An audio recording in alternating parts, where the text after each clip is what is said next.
al diputado Mulet, el que me invitó. Estos tres caballeros son abogados. No sé qué eres tú. Yo soy Científica. Mira, por ahí andamos. Yo soy originalmente médico, aunque siempre digo que me he estado mejorando de aquello. Llevo muchos años haciendo el empeño y preparé algo que son las ideas de lo que yo pienso, como para que ustedes se hagan una idea que en el Parlamento, que estamos representados todos los chilenos, lo que quiero hacer es partir argumentando en contra de un mito instalado que es acerca de la certeza jurídica, un mito acerca de la certeza. La estabilidad económica en Chile no se compra amarrando de manos por décadas al Estado con cláusulas de invariabilidad ciega. La verdadera certeza jurídica se construye cuando las reglas del juego son fiscalmente sostenibles y socialmente legítimas. Vincular nuestro desarrollo a la renuncia permanente de nuestra soberanía impositiva, a mi juicio, no es pragmatismo. Es debilitar las arcas públicas ante un mundo en crisis. No discutimos si queremos o no inversión, discutimos cómo protegemos la responsabilidad fiscal de Chile. Nos encontramos en un punto de inflexión. La llamada mega reforma del ministro Jorge Quirós promete una reactivación casi mágica, pero los datos dicen otra cosa. El Consejo Fiscal Autónomo fue categórico ante el Senado. Este proyecto arrastra un descalce financiero que mantendrá a Chile en déficit fiscal al menos hasta el año 2031. Lamentablemente, ayer 17 se aprobó este proyecto en la Comisión de Hacienda del Senado por un estrecho margen de 3 votos contra 2, ignorando así las alertas técnicas que es arriesgar el balance estructural de Chile, y esta es la mayor incerteza jurídica que le podemos ofrecer a los mercados. El corazón más preocupante de esta propuesta es la invariabilidad tributaria generalizada. Y miremos la evidencia. Primero, sería una anomalía internacional. Ninguna economía desarrollada congela simultáneamente el IVA, el impuesto de primera categoría y las circulares administrativas. Segundo, no hay evidencia de que congelar impuestos dispare la inversión de manera sana. Y tercero, es un amarre democrático irresponsable que nos quita herramientas ante crisis climáticas, caídas del precio del cobre, del litio o cualquiera que pueda ocurrir en nuestro país donde estas son recurrentes. Como bien plantea el destacado economista chileno en Cambridge, Gabriel Palma, la desigualdad distributiva es el verdadero freno de mano para la economía. Las estructuras impositivas progresivas no son un castigo al éxito, son el motor para capturar rentas y redistribuirlas hacia la innovación, la ciencia y el valor agregado. La paz y la estabilidad social son, al fin y al cabo, la primera y más real garantía que busca cualquier inversionista de largo plazo. Chile no puede hipotecar su futuro. Un camino de profunda irresponsabilidad fiscal se inició ayer en la Comisión de Hacienda del Senado. Pero la discusión de fondo recién comienza en la sala del Senado. Necesitamos un acuerdo transversal real, pero fundado en la responsabilidad y en la progresividad, no en el desmantelamiento del Estado. Estas son mis reflexiones breves, lo hemos conversado tanto con Joaquín como con el diputado Mulet, y por lo tanto creo que dejo bien planteada cuál es mi pensamiento en relación a esta reforma y al capítulo de invariabilidad tributaria en particular. Y ahora me excuso porque a las 10:30 tengo que empezar la sesión de mi comisión revisora. Así es que muchas gracias, que les vaya muy bien y que sea un éxito. Muchas gracias. Muchísimas gracias a la diputada Marcela Hernando por estar presente en este foro. Y bueno, me presento, mi nombre es Mariela Núñez, yo soy directora ejecutiva de la Fundación Presente, que en esta oportunidad está organizando este importante foro para el futuro de nuestro país.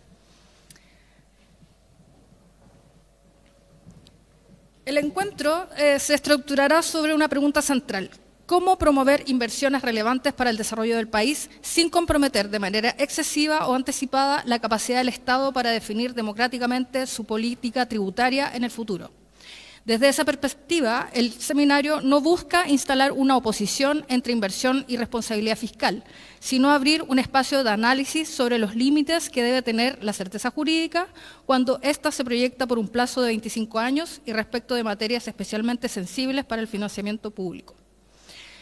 El seminario tendrá como primer objetivo explicar de manera clara el contenido y alcance del artículo 33 del proyecto de ley de reconstrucción nacional, especialmente en lo relativo al plazo de 25 años de invariabilidad tributaria, al tipo de inversiones que podrían acceder a este régimen y al mecanismo contractual mediante el cual se formalizaría dicho beneficio. En segundo lugar, se buscará analizar los principales reparos constitucionales e institucionales que se han formulado respecto a la norma, particularmente aquellos vinculados con la potestad tributaria del Congreso Nacional, la soberanía fiscal del Estado, la igualdad ante las cargas públicas y el control democrático de las decisiones tributarias. En tercer lugar, se revisará el antecedente histórico del Decreto Ley número 600, considerando sus diferencias con la propuesta actual, el contexto en que fue dictado y las razones por las cuales su existencia previa no necesariamente resuelve el debate constitucional vigente. En cuarto lugar, se evaluarán los posibles efectos económicos y fiscales de establecer una regla de invariabilidad por un plazo tan extenso, especialmente frente a escenarios futuros de crisis, reformas tributarias, cambios productivos o nuevas prioridades sociales, ambientales y territoriales. Finalmente, el seminario buscará generar insumos útiles para la discusión legislativa y para la comunicación pública de los principales riesgos, límites y alternativas que debieran considerarse durante la tramitación del proyecto. A continuación, damos la palabra al diputado Jaime Mulet para que haga una intervención y posteriormente iniciaremos el diálogo con nuestros académicos invitados. Aló, aló. ¿Se escucha, cierto? Quiero hacerlo de pie porque quiero referirme a ese gráfico que está allí fundamentalmente. En primer lugar, le doy las gracias a todos los que han venido, a los amigos, compañeros, compañeras, camaradas, fraters, que están presentes. Muchas gracias por venir. Correligionario también. Darle las gracias, la verdad, porque creo que desde la Fundación Presente estamos renovando nuestros trabajos también y le agradezco a Mariela que en este poquito tiempo organizásemos este seminario tan relevante en un tema que es tan relevante y que está tan contingente. Se acaba de aprobar en la Comisión de Hacienda del Senado, como lo recordó recién la diputada Hernando, el proyecto de ley de reconstrucción, donde está metida la invariabilidad, que es lo que más nos preocupa fundamentalmente, y quiero partir por ahí. Entonces, dar las gracias. La diputada Hernando preside la comisión a la que se tiene que ir, por eso que tuvo que partir de inmediato. Y parte su comisión a las 10:30, de manera que no podía tampoco llegar más tarde. Pero miren, yo quiero dar una especie de contexto a lo que estamos en este momento en el país a propósito de la mega reforma o de la reforma de reconstrucción del país. Y este gráfico explica muchas cosas que se lo pedí a un amigo que está aquí presente, que es Belanox, y Belanox lo armó con una serie de indicadores que son muy relevantes, y nos permite situarnos aquí en el año, ¿cierto?, 2026, y que gatilla la forma como el gobierno enfrenta una situación que objetivamente tiene una serie de complejidades que hay que también tener muy presente y muy claro. Entonces parte en el año 2005, ¿cierto? Y termina el año 2025. Esta línea roja y lo que está debajo es el crecimiento del endeudamiento de nuestro país, el endeudamiento externo. Y partimos el año 2005 una deuda muy baja del orden del 5% en relación al PIB, y miren cómo se ha multiplicado hoy día y estamos en casi 140.000 millones de dólares y muy cerca del 45% en relación al PIB. En número, casi 140.000 millones de dólares. ¿Ah? Es una cifra enorme. Acá teníamos, no sé, 8.000, 10.000, no recuerdo bien, lo tengo por ahí anotado. Entonces se ha multiplicado la deuda, no solo el doble, el triple, el cuádruple. Entonces estamos en esta situación. Por otra parte, algo que es muy importante también para el país es el superávit o el déficit fiscal, que en cada uno de estos 20 años está aquí en estos gráficos rojo, las barras, déficit, verde, superávit. Entonces tenemos, como veníamos, 2005 con superávit, y ya a partir del 2008 con la crisis subprime empiezan fundamentalmente, prácticamente todos los años con déficit fiscal. Esto significa, como todos ustedes saben, que cuando tenemos verde y superávit, bueno, de la ejecución del presupuesto nos quedan recursos a favor que no gastamos, y cuando están en rojo significa que la plata que gastamos no la tenemos toda y que hay que recurrir o a endeudamiento o a fondos soberanos, que es este grafiquito de acá, que son la evolución de los fondos soberanos del país. ¿Ah? Nos encontramos en un contexto complejo. El país tiene un endeudamiento muy elevado, ya llegando a una línea que muchos economistas, y entiendo que la OECD lo plantea como compleja si supera el 45% en relación al producto, porque ahí la verdad es que tienes que crecer mucho para poder pagar solo los intereses que año a año se gatillan. Ahora hay economías que tienen mucho más de deuda, pero esto es un límite que se plantea como más o menos objetivo, diría yo, para país que está en la situación de Chile. Entonces, el país parte, y en estos años, ¿qué es lo que genera esta situación? Y eso es lo que uno tiene que explicar. ¿Quién es el responsable de tener hoy día un mayor nivel de endeudamiento, un déficit fiscal que se ha sostenido durante varios años, complejo, generando lo que todos sabemos, la disminución de los fondos soberanos, que ustedes saben, mire, se disminuyeron, llegaron a cerca de 30.000 millones de dólares, 25.000, y hoy día están mucho más bajos, digamos, porque fueron usados para ir solventando, ¿cierto?, el presupuesto de la nación. Entonces uno ve 4 o 5 hechos que creo que generan esta situación. En primer lugar, la crisis subprime, que es una crisis que se gatilla, ¿cierto?, en Estados Unidos fundamentalmente, el año 2008, que nos genera de inmediato un problema grave en el país, hubo un frenazo económico, un alza de la tasa de interés y genera una situación bastante compleja. Voy a ir muy rápido. Después tenemos el año 2010, el terremoto. El terremoto del 2010 le costó al país, hay algunos cálculos dicen 30.000 millones de dólares, que fue para reconstruir. ¿Ah? Se cayeron hospitales, establecimientos educacionales, viviendas, ustedes saben, la mayoría lo vivió, y generó un gasto extraordinario, que incluso provocó un nivel de crecimiento del país alto en el gobierno Piñera 1, pero en el fondo la recuperación por el terremoto, ese crecimiento tiene de alguna manera un sesgo que tiene que ver con la destrucción que hay. Poquito antes, el 2007, se implementa el Transantiago. ¿Y por qué nombro el Transantiago yo? Que en aquellos años nos opusimos firmemente. Cuando se gesta el Transantiago hay una razón de fondo. Bueno, el Transantiago le ha costado al país cerca de 1.000 millones de dólares al año mantenerlo. O sea, ya van como 20.000 millones de dólares que antes no se gastaban. Pues las micros de colores, las amarillas y las otras, al Estado le costaban 0. Y prestaban un servicio que no era el mejor, pero le costaban 0. Dicho sea de paso, transformación que implicó sacar 5.000 pequeños empresarios y cambiarlo por 5 operadores, y nunca me olvido. Pues fue duro y fue un error que tampoco nadie pagó, ni siquiera políticamente, por ese error. ¿Ah? Gravísimo error. Y cuando falló y tuvo problemas y tuvo déficit, la AFT, que era el administrador financiero del Transantiago, Banco Chile, Banco Falabella, Banco de Crédito, Sonda, recurrieron al Estado para que pague el déficit. O sea, eran socios para las ganancias nomás, esos 5 grandes operadores que reemplazaron 5.000 pequeños empresarios. Digo eso, y eso le ha costado al país 20.000 millones de dólares. 30.000 el terremoto. Y uno después, no me quiero alargar porque son 10 minutos, quizás cuánto llevo ya, pero quiero hacer el relato y voy a terminar luego.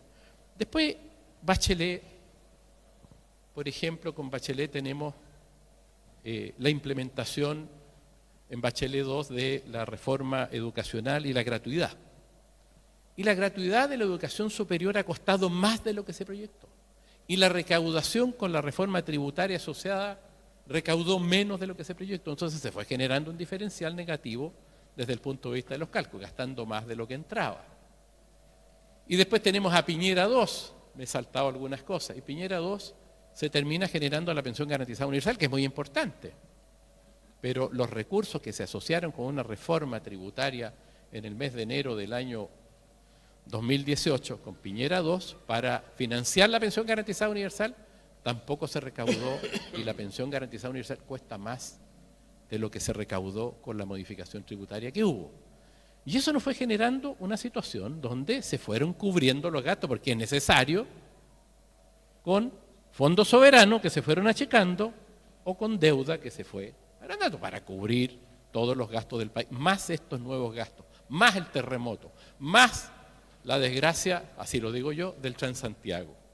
Entonces se fue acumulando una deuda que es extraordinaria. Después vino, bueno, la situación del estallido y provocó dos procesos constituyentes que fracasaron, diremos el nuestro, el primero y el segundo, fueron rechazados. No me voy a meter a las razones ni a las causas, pero eso también significó que el país estuvo, de alguna manera, medio paralizado en algunos aspectos. Y estamos ahora. Boris tiene que enfrentar la situación y obviamente seguir pagando como corresponde a todos los derechos sociales adquiridos, pero nos fuimos generando una situación que es compleja y que está aquí presente. Y aquí llegamos. Y llega el nuevo gobierno, y el nuevo gobierno está buscando una manera de enfrentarla y nos presenta esta mega reforma, que no me voy a referir a ella, digamos, en detalle, pero creo que es un camino equivocado. Y dentro de ese camino equivocado está el más grave de todo, que es la invariabilidad tributaria como está, y ahí yo quiero dejar a los expertos, que hay dos expertos. Desde mi punto de vista, lo más complejo políticamente es la invariabilidad tributaria, porque si se aprueba como está, significa que queda amarrado un conjunto de gobiernos de alrededor de 6, 7 o más, porque la invariabilidad tampoco tiene término. O sea, aparte, si se aprueba, se ejecutan los contratos, se suscriben los contratos con el Estado de Chile, las empresas que se acogen a ella, y duran 25 años desde la suscripción del contrato. Podría un contrato suscribirse en 5 años más, en 10 años más, y tener inviabilidad, o sea, durar 30 años, 40 años, 50 años, digamos, porque no se deroga. Incluso la invariabilidad parte para el inversionista una vez que ya la ejecución de la inversión está hecha. Minería se demoran 10, 11 años, etc. Yo quiero dejar a los dos expertos en el tema de la invariabilidad. Hay algunas preguntas que están en las invitaciones. ¿Es un amarre o no es un amarre? ¿Es necesaria o no es necesaria? Y decir un esbozo, y con esto termino, que la invariabilidad, de alguna manera, que se hace durante la dictadura militar, el decreto ley 600, tuvo un efecto que a mi juicio también fue positivo, pero que fue solo para la minería, más allá de otras consideraciones, desde el punto de vista de la inversión. Pero esta invariabilidad, el gran problema que genera, y hasta ahí llego yo, es que genera dos economías, un sistema dual, aquellas actividades y empresas que van a poder tener invariabilidad, una especie de seguro, grandes empresas con proyectos en cualquier área prácticamente, no en todas, pero en muchas áreas de la economía, y otro conjunto de empresas más pequeñas que no van a llegar a los 50 millones de dólares de inversión inicial, ¿cierto? Medianas, grandes, pequeñas, que no van a tener ese seguro. Entonces van a ver, y creo que el efecto económico más grave desde mi punto de vista, esas dos economías, unos con privilegio, unos sin privilegio. Además de otra serie de consideraciones, por lo que creo que hay que rechazarla. Incluso tengo ahí en la mesa donde estoy sentado delante, ya un primer borrador de un requerimiento que vamos a presentar por inconstitucionalidad ante el Tribunal Constitucional, porque la invariabilidad tributaria como está, evidentemente, no podemos aprobarla porque significa amarrar 4 o 5 gobiernos futuros. Eso es lo que yo quería hacer como introducción y dejar a los expertos y agradecerles mucho a que estén acá hoy día con nosotros.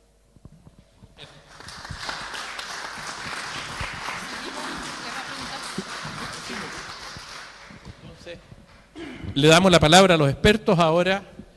Don Alfredo Ugarte, experto tributarista, profesor de la Universidad de Chile, abogado, ha asesorado al Parlamento, a distintas bancadas y comités, senadores, Comité de la Democracia Cristiana en particular. Le agradezco mucho. Yo le doy primero la palabra a don Alfredo, después se la damos a Joaquín. Gracias, diputado. Gracias por la invitación.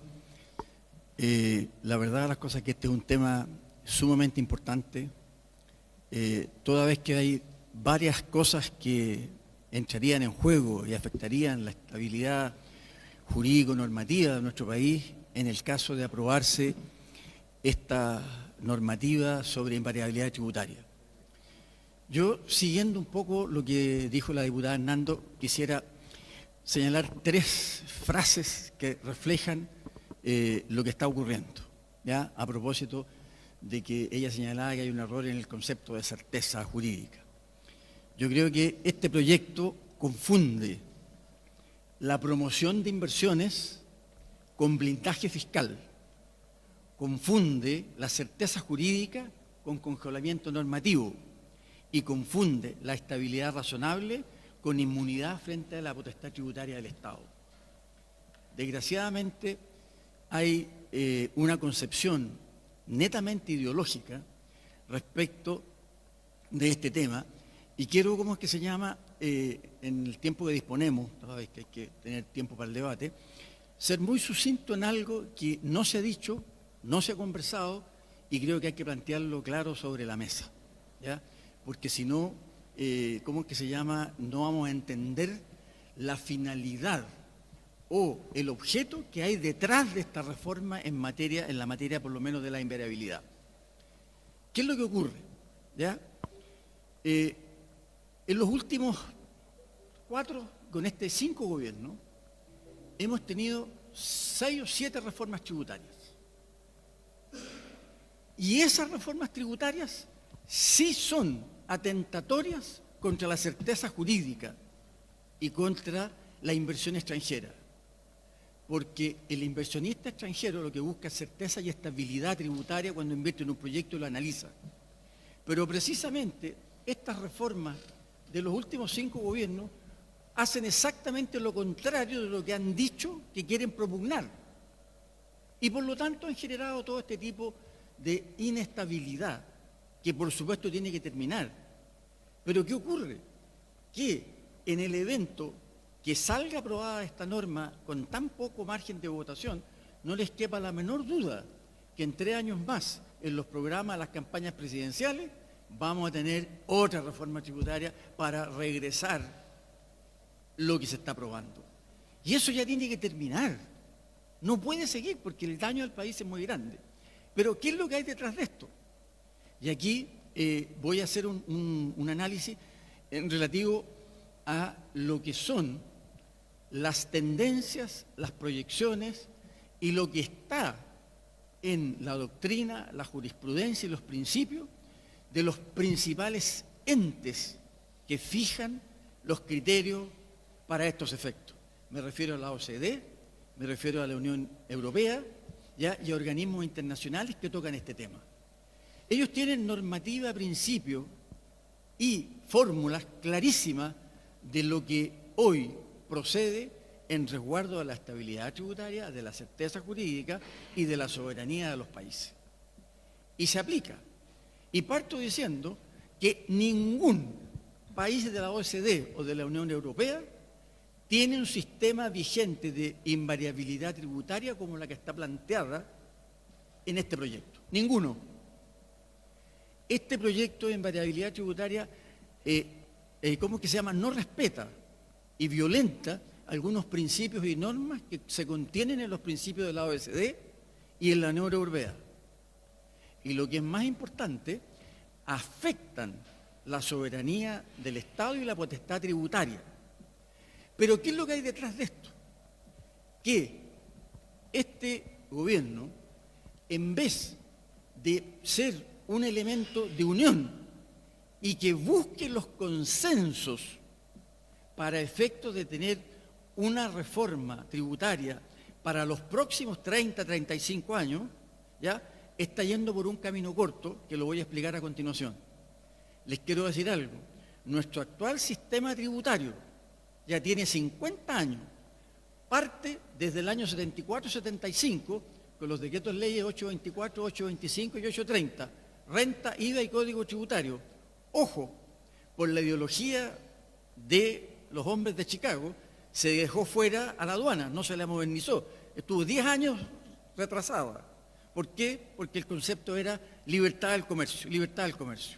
Entonces, se ha preterido, y los últimos 5 proyectos de reforma tributaria han preterido ya la modernización de la aduana y el darle facultades fiscalizadoras. Ojo, ¿qué es lo que ocurre? Que en vez de optar por este camino del consenso, ¿qué es lo que han hecho? ¿Ya? Presentado este proyecto. Pero esto no es baladí. ¿Qué es lo que está detrás? Y aquí viene la conclusión. Si ustedes analizan el caso de nuestros vecinos peruanos, que, ojo, no por coincidencia, es el único país que tiene algo parecido a la envidiabilidad que se presenta. Es el único.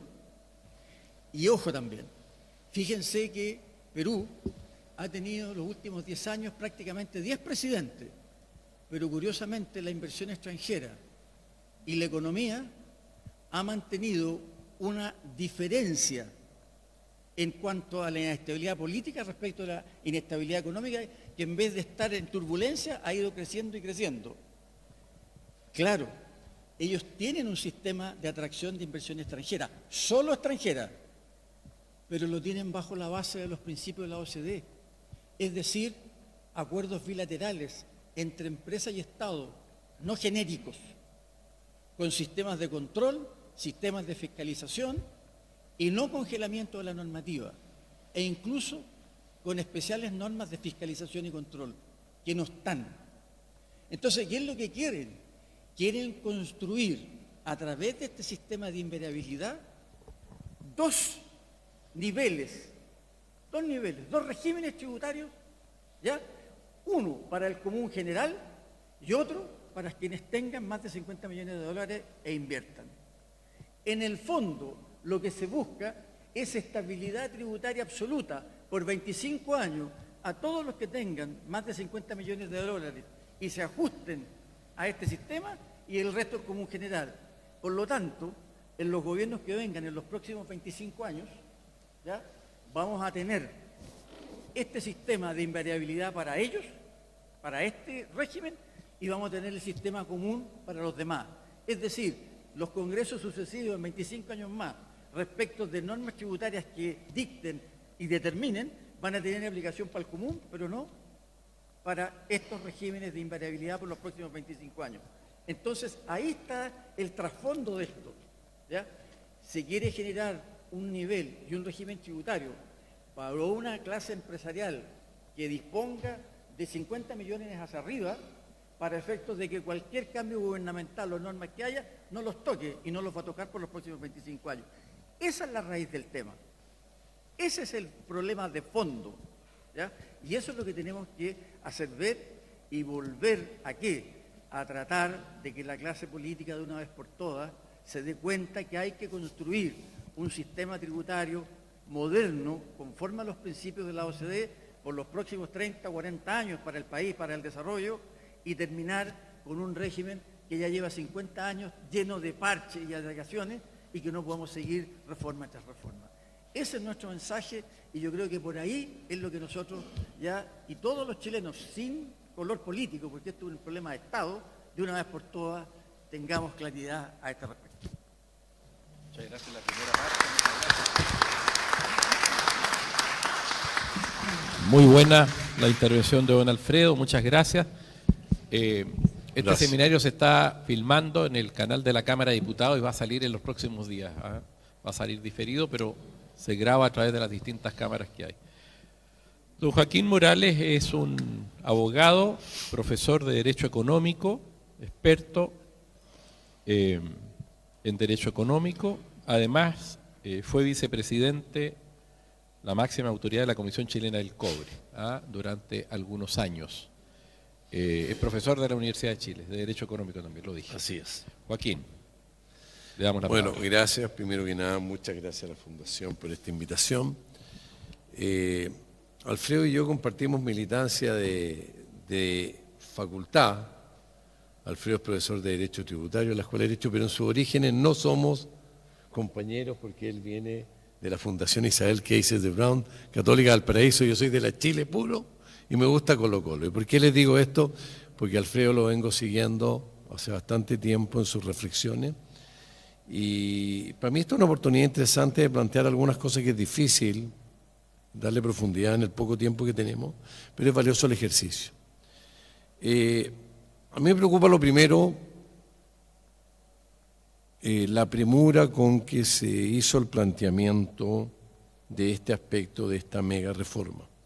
¿Por qué me preocupa? Porque ustedes miran el proyecto original, la verdad que con el debido respeto a las personas que trabajaron, lo que observé fue un poco copiar la última versión del decreto ley 600, el cual digo la última versión porque en sus orígenes, si ustedes van a la ley, yo fui fiscal del Comité de Inversiones Extranjeras, hice mi carrera en el Comité de Inversiones Extranjeras, cuando ustedes van al decreto ley 600 original, 1974, la mayoría de ustedes no estaban en este mundo, hay que poner en conciencia el momento histórico y la importancia que se da la inversión extranjera a un país que tiene una crisis institucional, política y económica en ese minuto, 1974. Y el original decreto ley 600 de 1974 es una broma, porque no hay una definición clara de la política económica que pretendía el gobierno de turno seguir. Y en materia de invariabilidad tributaria, se producía una negociación caso a caso. Y la invariabilidad tributaria original, como la conocimos, la del artículo 7 y 7 bis que fue derogado, que era la del 42% con el 49,5%, es el resultado de la modificación del DL 600 que corresponde al 1748 y que por marketing, el DL 1748, siguió llamándose DL 600 porque era una marca registrada. ¿Por qué les planteo esto? Porque cuesta rastrear los orígenes y las discusiones que hay en la Junta de Gobierno sobre este tema. Hay por ahí alguna literatura a esa época sobre la reflexión en torno de la potencial conveniencia de este tipo de congelamiento. Lo que hoy día hay, en honor al tiempo, una discusión muy profunda a nivel de visión de política económica, capítulo política fiscal, capítulo políticas de atracción de inversión extranjera, sobre la efectividad de estas cláusulas o de estas normas como herramientas para atraer la inversión extranjera. Hoy día, si nos damos un seminario largo y nos ponemos a analizar las causas del éxito de la década de oro en la inversión extranjera, 1990, año 2000, y nos sinceramos con conocimiento de causa, les puedo decir que una de las variables era la interpretación muy livianita que se hacía, por ejemplo, sin tener que ir con este tema, de la desvinculación de los trabajadores por necesidades de la empresa, hasta que llegaron jueces y empezaron a analizar esa causal y empezó a alcanzar la facilidad. Y otras situaciones tributarias que Alberto Alfredo nos ponía en una clase, como era financiar proyectos con parte de crédito que se podía, pero quien colocaba el crédito era una empresa que solo se registraba en el Banco Central y era al final la dueña del mismo capital, y colocándolo como crédito el impuesto adicional no es de un 35%, es de un 4%. Pero ese no es el punto. El punto es que falta reflexión, me parece a mí, sobre las bondades y los efectos de esta invariabilidad tributaria. En el año 2015 fui convocado como un profesor universitario, un pobre y triste oscuro abogado de la Universidad de Chile, por uno de los miembros de la comisión transversal que estudió la situación de la vigencia fáctica del decreto ley 600 y la pregunta de la invariabilidad tributaria. Asesoré a un senador Y la verdad que no hubo consenso pleno sobre la invariabilidad tributaria, pero la invariabilidad tributaria terminó. ¿Por qué termina? Porque entramos a la OECD. La OECD nos ha producido una serie de impactos, gobierno corporativo en Codelco, eliminar este tipo de instrumentos. ¿Qué pasa hoy día? Con el escenario que se tuvo en consideración, uno puede leer el informe de la Comisión Transversal, que dice ya no es necesario el DL600. No tenemos consenso absoluto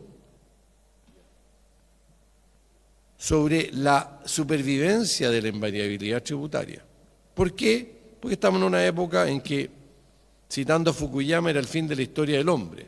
Entrar a la OECD nos daba la impresión que teníamos un sistema absolutamente internalizado en la sociología dura de Chile y que el sistema económico no iba a tener cuestionamiento y que en inversión extranjera nosotros estábamos sobre el bien y el mal.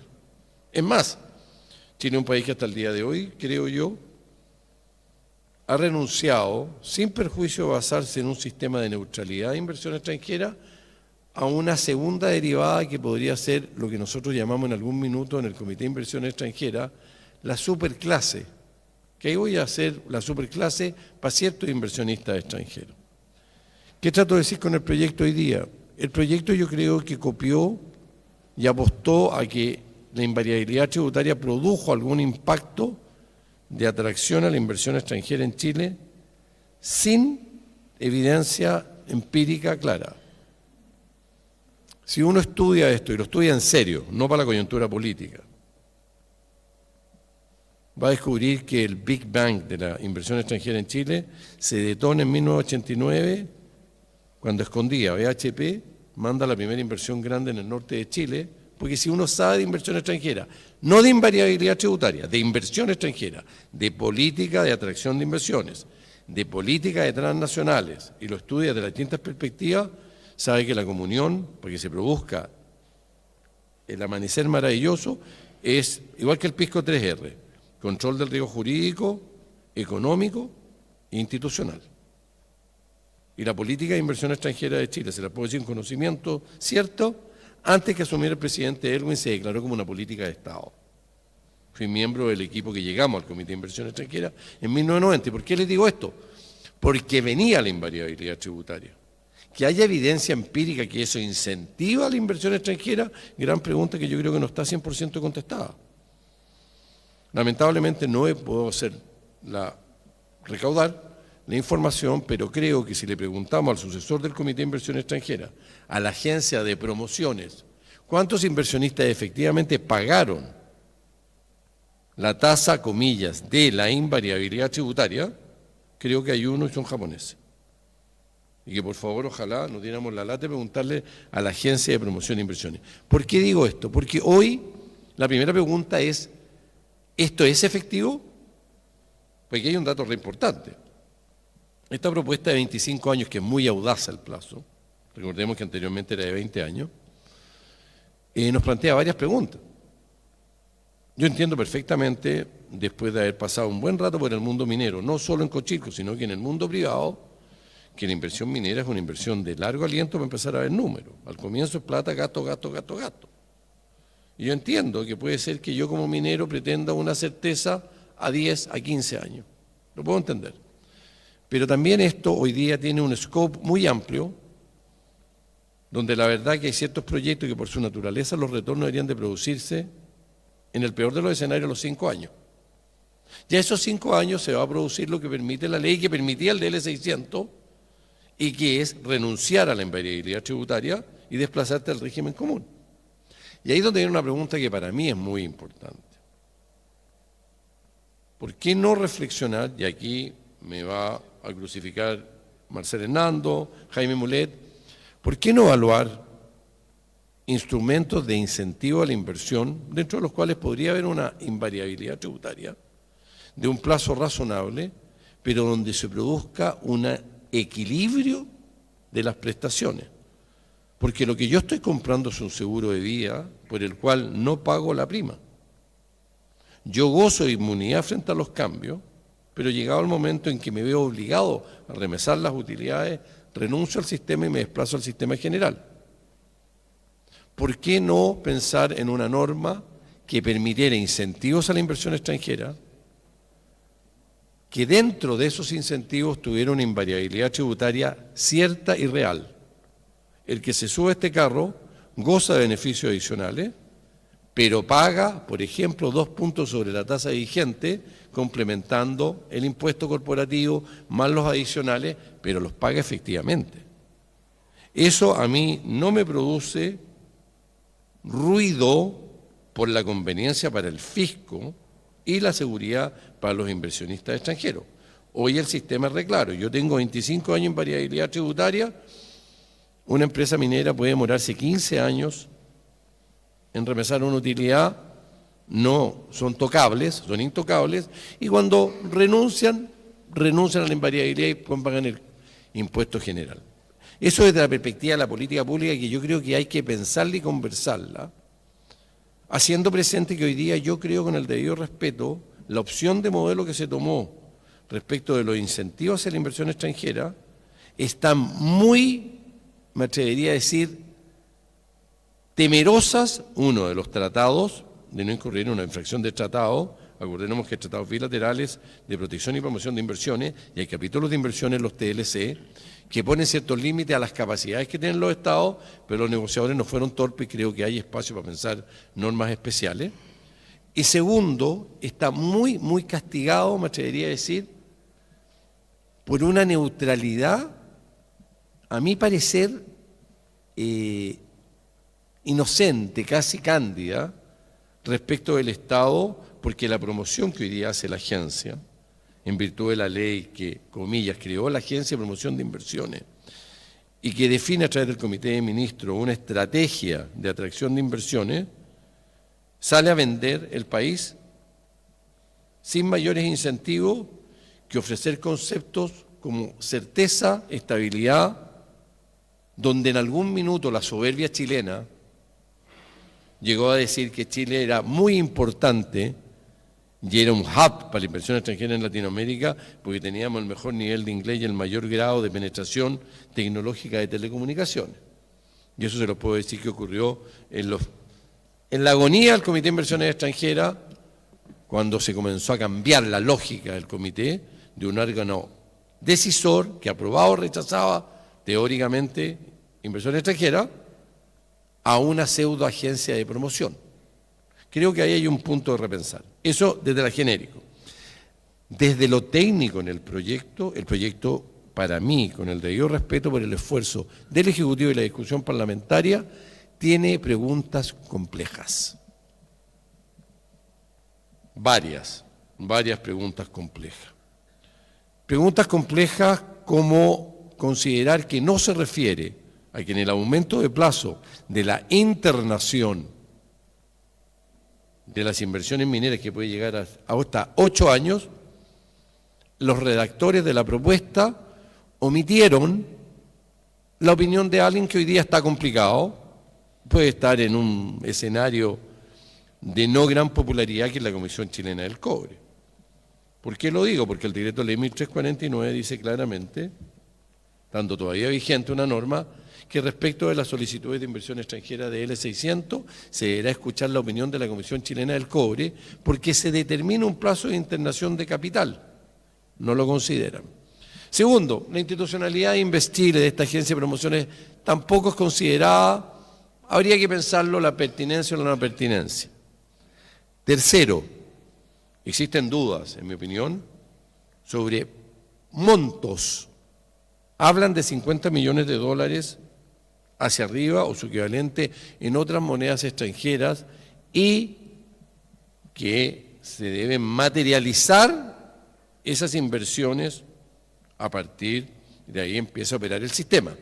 Pregunta del millón, ahí se empiezan a contar plazos, fecha de puesta en marcha del proyecto, 25 años. Temas delicados. ¿Cómo controlamos el cumplimiento efectivo de lo que yo digo? Porque aquí me voy a pegar una volada tremenda. Ocurre lo siguiente.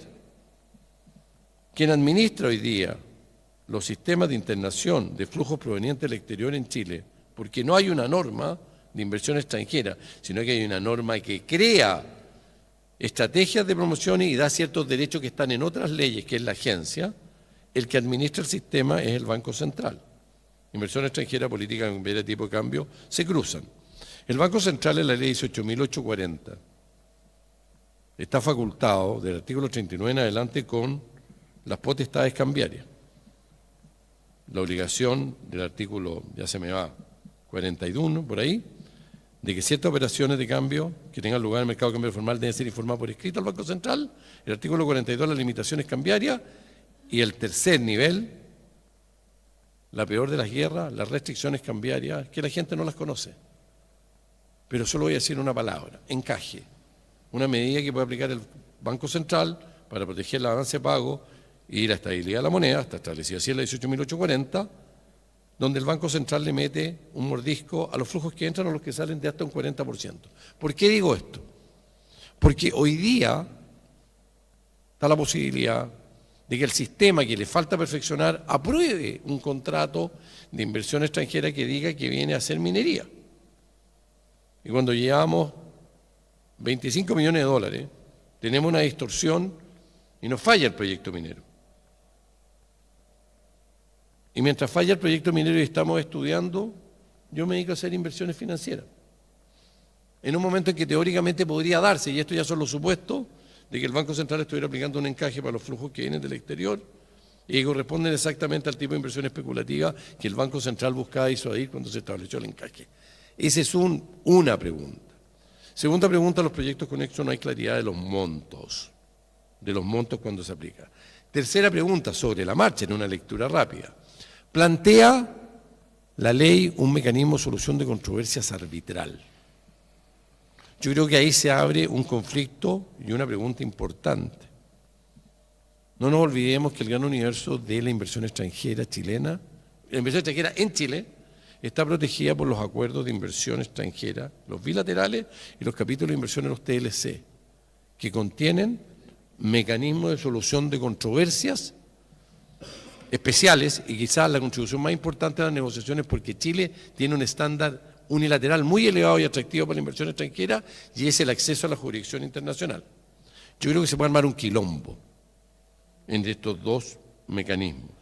Y además, lo último que quiero decir para abrir las preguntas, porque podríamos pasar mucho rato dándole vuelta a esto, creo que pueden haber algunas posibilidades de invocar cláusulas de los tratados, como la nación más favorecida o trato justo y equitativo, alegando que esta ley provocó efectos respecto de ciertos inversionistas que por ciertas características no califican. Y por último, algo en que concurro con la pregunta importante que plantea el diputado Mulet, es la potencial afectación de constitucionalidad de esta ley. Hay que tener presente que el decreto ley 600 se dictó en un instante de la historia de anormalidad institucional y jurídica. Se legitimó por actos subsecuentes por el funcionamiento. Decreto 6600, 1748. Yo no tengo tan claro si el principio de igual reparto de las cargas públicas, que es una garantía constitucional, que es una expresión de la igualdad que se potencia en nivel económico, no se puede haber afectado con esta ley. Hay otros elementos dentro del proyecto que son discutibles, pero en mi posición, y aquí sacándome todas las camisetas, salvo la de ser profesor de la Universidad de Chile, en una edición no jurídica, de políticas públicas, creo que a lo mejor la oportunidad es pensar en una nueva ley de inversión extranjera que pudiese tener, entre otros elementos, una invariabilidad tributaria, pero de verdad, donde la invariabilidad se decidiera en el largo plazo aceptarla el inversionista extranjero, pero pagarla. Porque como les digo, en el dato duro, 1 o 2 inversionistas extranjeros pagaron la invariabilidad tributaria del DL 600. Muchas gracias.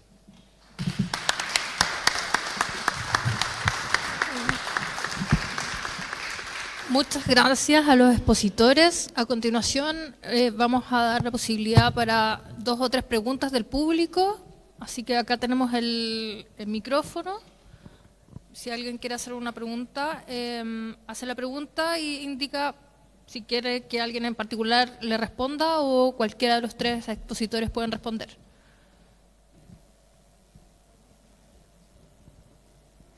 ¿Aló? ¿Me escuchan? ¿Se escucha bien? Bien. Perdón. Me presento, soy Iris Morales, profesora de historia, historiadora, y quiero hacer un comentario y una pregunta respecto de una precisión valiosísima en estos momentos, que es no olvidar el sesgo ideológico que inspira a la derecha chilena tradicional. El profesor hizo un concepto muy interesante, que era la anomalía institucional que vivía Chile el año 74, más no era una anomalía, era un quiebre institucional que permitió el establecimiento de un nuevo régimen económico y por lo tanto de nuevas reglas sociales, laborales, de gasto, de inversión social, también productivo, que protege al grupo histórico en Chile, que es la derecha económica, que es muy conservadora a pesar de todos sus eslogans de liberalismo. Es bien oportunista cuando habla filosóficamente de liberalismo, pero a la hora de la práctica es muy conservador. Y relacionado con eso, perdimos, ya en el 74 no teníamos un Estado de Derecho, una certeza jurídica ciudadana. Pero ahora se habla, ¿no es cierto?, de la certeza jurídica. Y yo quiero hacer la pregunta, porque todo esto está en base, ¿no es cierto?, de las reglas del juego y el Estado de Derecho. En la Constitución actual hay un cuarto artículo que habla del fin último del Estado, que es el logro del bien común. Y luego define lo que es el bien común, que es la mayor realización espiritual y material de todos los ciudadanos. Y dentro de eso, a mí me gustaría que pudiesen profundizar cómo esta estabilidad o amarre, para mi entender más bien amarre, de la inversión extranjera puede a la ciudadanía darle la seguridad jurídica y económica, tanto en cómo esto va a influir en las reglas laborales, si va a haber reformas laborales, sino para los trabajadores de aquellas ramas que sean beneficiadas van a también tener un reparto de las utilidades que generan. Eso. ¿Quién? Ya. ¿Te al tiro, Jorge? Yo a esta altura se me olvidan las cosas, así que... Don Alfredo. Mira, esa es una muy buena pregunta y dice relación con algo que ya dijimos al pasar. Dentro de las políticas y principios que tiene la OECD y lo común en este sistema de invariabilidad tributaria, que siguiendo, digamos, lo que ya dijo el profesor, es perfectamente posible y viable, y muchos países tienen sistemas de invariabilidad ya para promover inversiones y atraer inversiones, pero bajo determinadas reglas. Y una de esas reglas evidentemente es el bien común, no cabe la menor duda, y también que la certeza y la seguridad va para uno u otro lado, ¿ya? Porque yo no saco nada con dar certeza jurídica a inversionistas si no tengo mecanismos de control que a mí también me den certeza que él va a cumplir lo que promete. ¿Qué es lo que ocurre? Dentro de los principios, características y propuestas que están los textos y directivas, tanto en la OECD como en la Unión Europea, está el hecho de controlar la inversión y las condiciones de la inversión. Y dentro de las condiciones de la inversión está el trabajo, condiciones de trabajo, tecnología, transferencia de tecnología, maquinaria, etcétera. Y eso está reglado, ¿ya?, respecto del cumplimiento por el otro lado. Entonces, está expresamente dicho en los principios de OCDE que tienen que cumplirse estos requisitos, sobre todo que es el trabajo y la transferencia de tecnología. Por lo tanto, eso necesariamente tiene que considerarse y desgraciadamente la forma en que está redactado y en las imperfecciones que trae este proyecto no está considerado. Muchas gracias, Alfredo. ¿Alguien más? ¿Alguna otra consulta?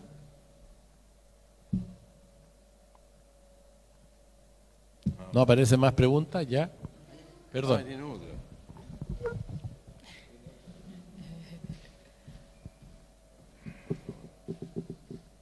Hoy que se me quedó en el tintero una pregunta y un comentario primero. La invariabilidad tributaria, yo me acuerdo que para una de las crisis económicas se hizo una ley que era subir el 1% del IVA, que era de 18% y se subió al 19%.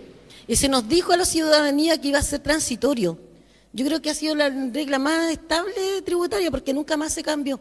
Ese 1% que se suponía que íbamos a pagar todos los contribuyentes quedó pétrea hasta el día de hoy. Pero mi pregunta es respecto de si la ley contempla mecanismos que tengan que ver, desconozco en la materia de inversión extranjera y la política tributaria si hay elusión o evasión, lo desconozco.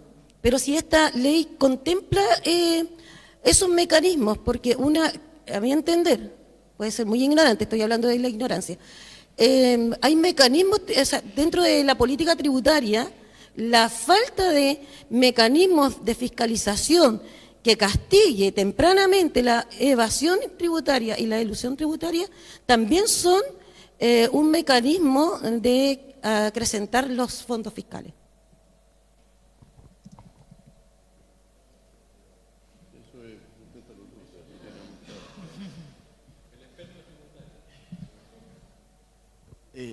Nuevamente la temática es muy buena. ¿Ya?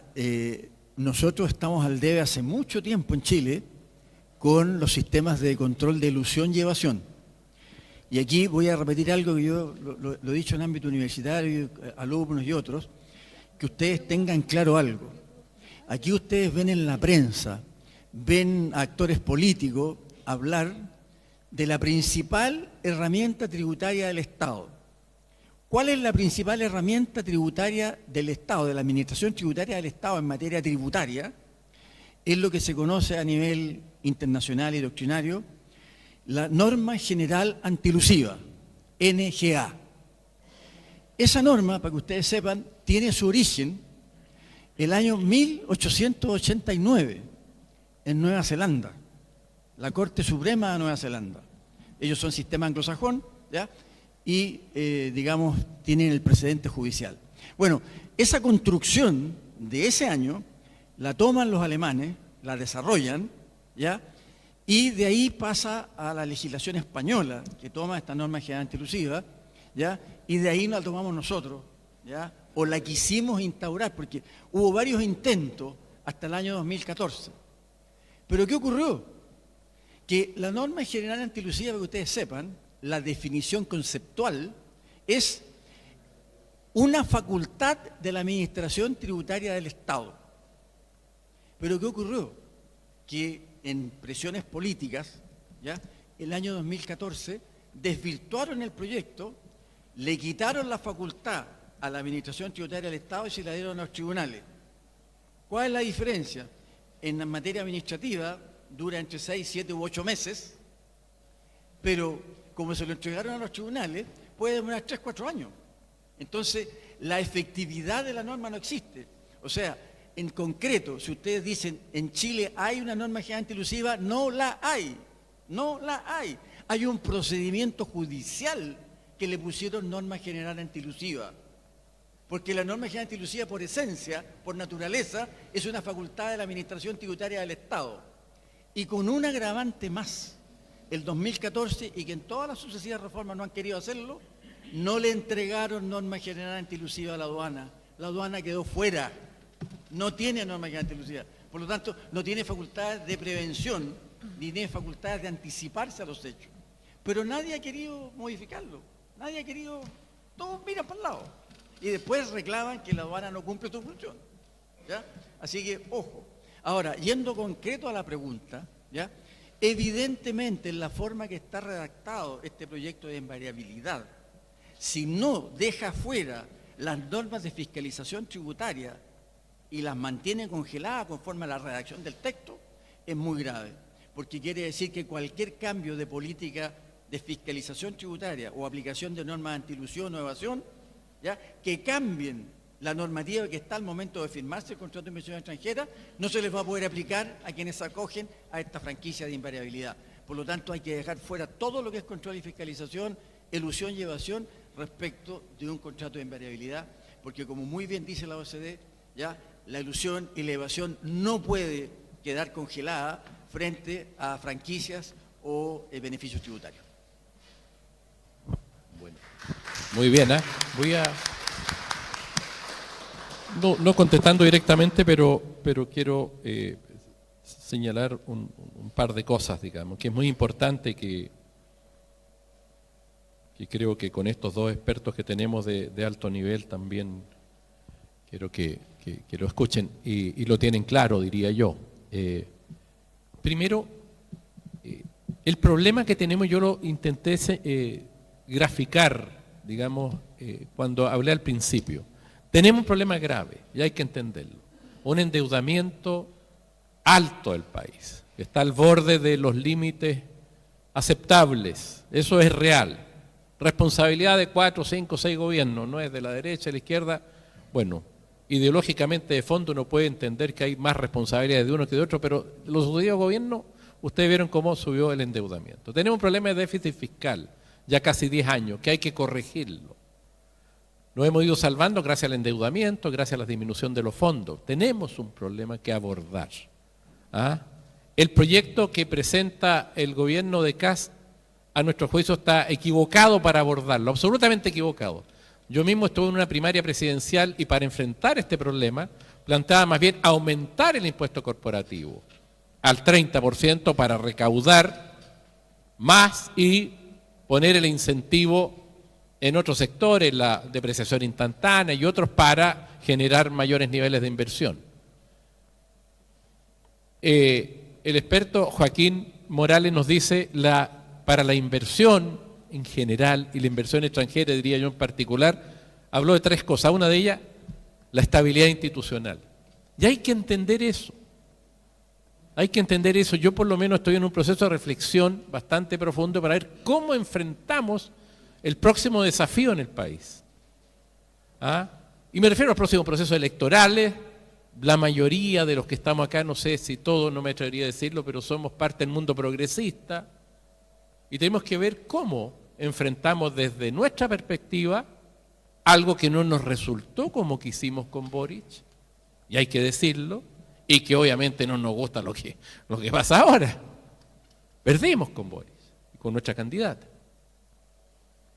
Entonces hay que ver como país cómo abordamos eso y creo que hay que buscar la manera inteligente de hacerlo para que el país recupere niveles de crecimiento, para que el país recupere niveles de empleo. Estamos en el 9,1% de desempleo, que es una brutalidad de gente que está desempleada, que está buscando pega. Y tenemos que hacerlo. Y obviamente creo que el camino más profundo de alguna manera lo esbozaba, ¿cierto?, con mucha claridad también Alfredo. Una gran reforma tributaria que permita recaudar donde están justamente, proporcionalmente, progresivamente, donde está el dinero, pero obviamente sin disminuir la inversión. Y bueno, y ese es un desafío político mayor, digamos, pero creo que va a ser necesario tener puntos de encuentro, acuerdos más amplios.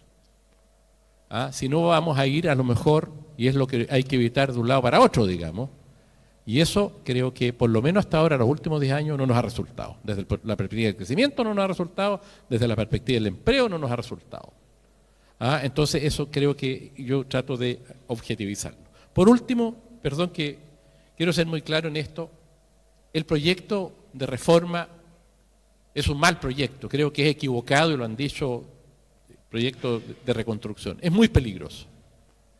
No es el momento para disminuirle el impuesto a las grandes empresas, en fin, no voy a repetir todo. Pero lo más peligroso desde mi punto de vista es la invariabilidad tributaria porque nos amarra por 25 años.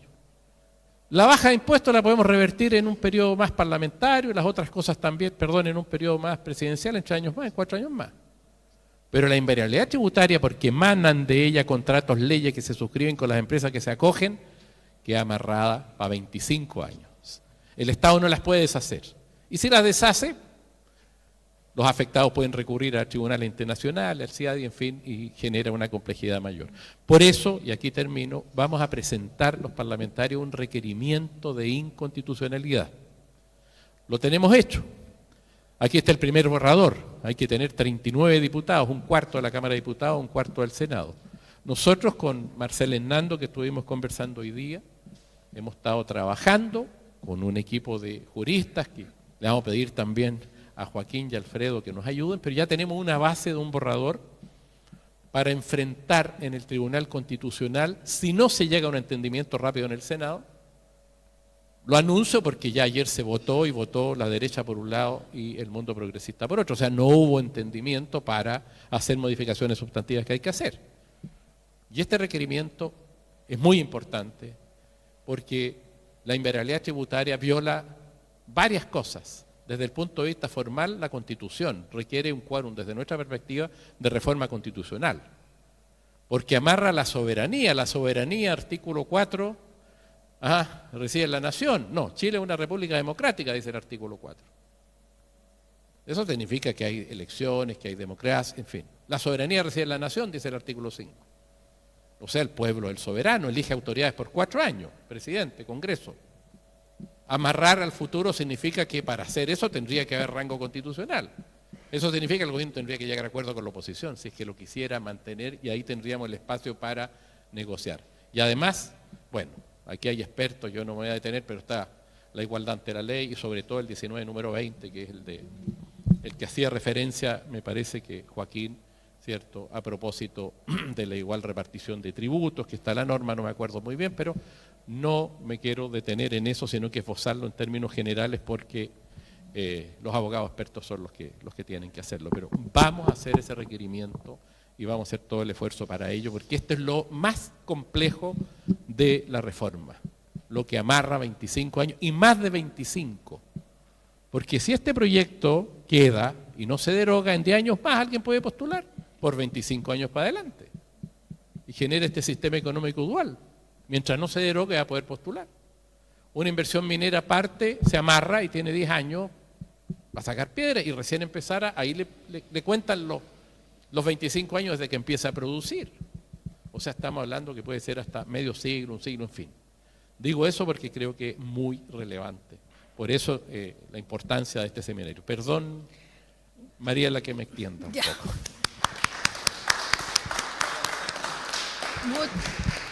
Muchas gracias, diputado. Estamos en la hora, tenemos que ir cerrando. Agradecemos a los expositores acá presentes, al diputado, a los académicos que nos acompañaron el día de hoy.